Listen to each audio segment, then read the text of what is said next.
lot of technology was on display at this conference, but the Sea Service leaders here were focused on more than tech. The Vice President for Government Programs and Strategy at Carahsoft, McCalip, says the trends he saw at this year's Sea Airspace are different than last year. As we walk around Sea Air and Space, we consider this really a premier event for us because it allows us to interact with the government, with the Navy, with the Marine Corps, with the Maritime Services, face to face to learn what their challenges are.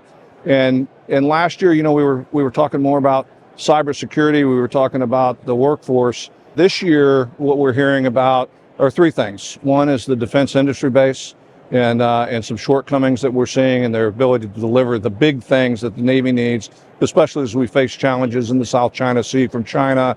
We've got the Ukraine, we've got Russia, we've got Israel, we've got a lot of things going on globally that we really need to be on point with our maritime forces. So defense industry base is a concern.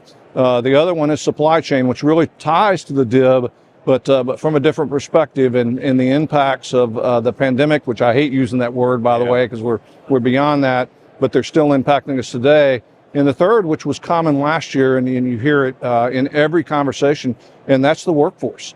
And that's our ability to get out and get the right knowledge, skills, and abilities into the right job at the right time to help us deliver on the mission and readiness. So those are the three big things. We're going to hear more about it throughout the course of this program. What would you advise people watching this show to pay attention to in the weeks and months to come as an outgrowth of the discussions about those three issues, Mike? So it's interesting. I had a chance to go to the White House and actually the Executive Office building and talk about building the cyber workforce.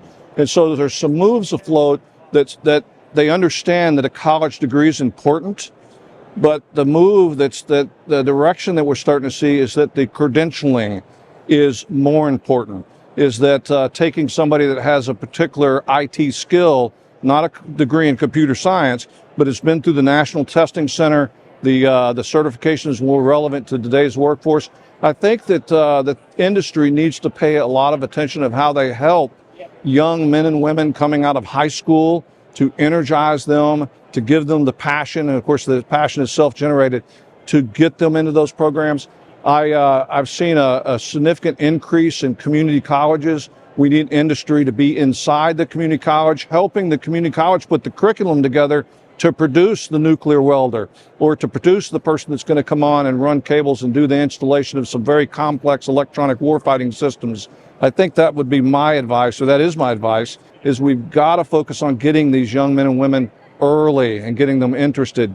You need to have days where you could, open house days, where you bring these folks out of high school and you show them what a 20-year career, because these young folks, they're smart.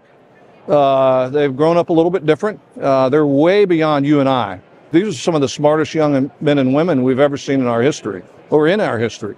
And so how do we get them focused on those technical trades that are so critical to our national security and our future as a country?